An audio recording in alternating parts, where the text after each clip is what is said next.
이번 주 정치권 주요 이슈의 맥을 짚어보는 정치뷰 시간입니다. 정치부 한송원 기자 나왔습니다.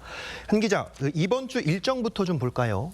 네, 여야 모두 지방선거 모드에 본격 돌입하면서 오늘 하루도 일정이 적지 않습니다.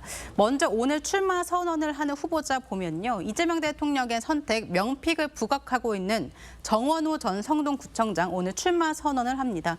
국민의힘에서는 이상규 서울 성북을 당협위원장도 서울시장 출마 선언을 오늘 하게 되고요.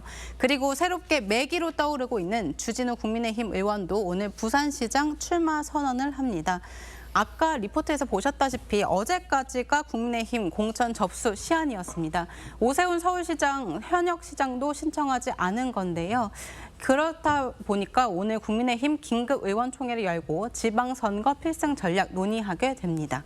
그리고 오늘 국회에서 이번 주부터는 대미투자특별법도 속도를 내게 되는데요. 네. 오늘 특위, 소위 열고 또 전체 회의를 열어서 통과를 시키고 통과가 되면 목요일에 본회의를 열어서 최종 처리하게 될 방침입니다. 여야는 지금까지 대미투자를 전담하는 별도의 투자공사를 설립하는 데 합의한 상태입니다. 네, 국민의 상황 살펴보겠습니다. 당에서 공천 신청 마감 시간을 한 차례 연장을 했는데도 이 오세훈 시장은 결국 공천 신청을 하지 않았네요. 네, 맞습니다. 후보 등록 마감 시한 하루 전날이었죠. 오세훈 시장이 마지막 호소다 이런 글을 올릴 때 어느 정도 배수진을 쳤다 이런 해석이 많았습니다.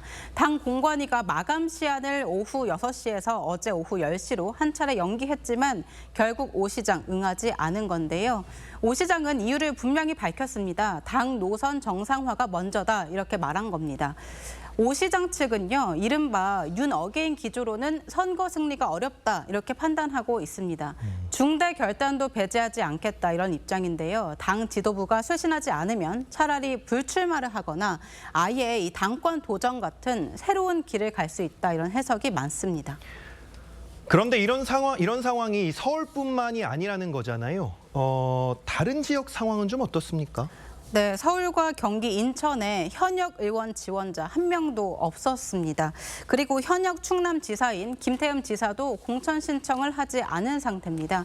당초에 국민의힘은 도전자들이 먼저 경쟁한 뒤에 오세훈 시장 같은 현역 단체장과 1대1로 맞붙는 한국 시리즈 방식의 경선을 기획했었는데 사실상 지금 경선 흥행 기대하기는 어려운 분위기입니다.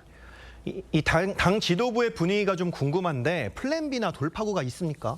물론 국민의힘은 기간을 연장해서 다시 이제 추가로 공천을 접수하는 방법도 있다 이런 입장이긴 합니다.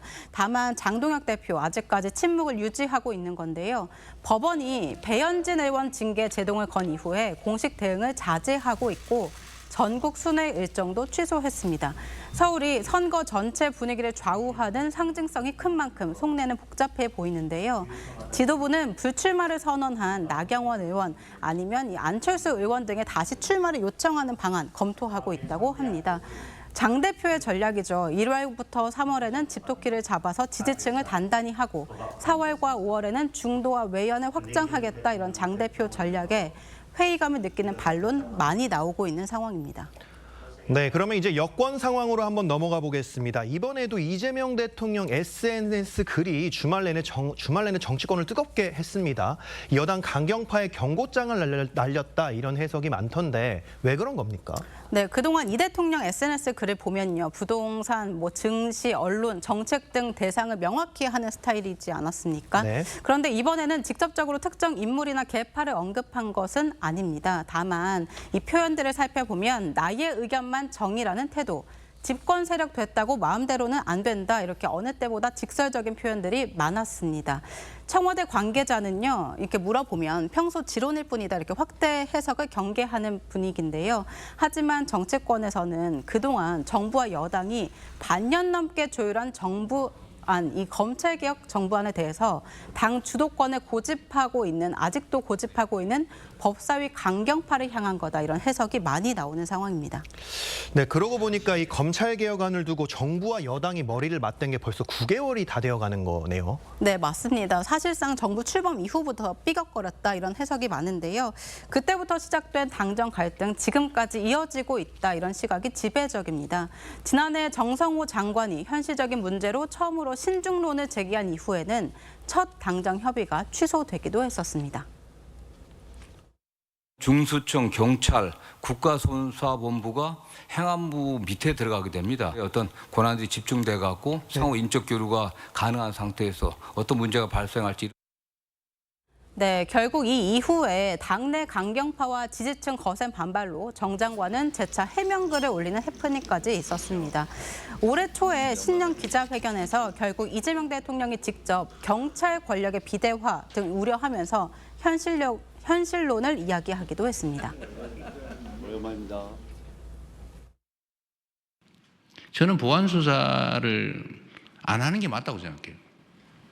그러나 예외적으로 필요한 경우가 있어요.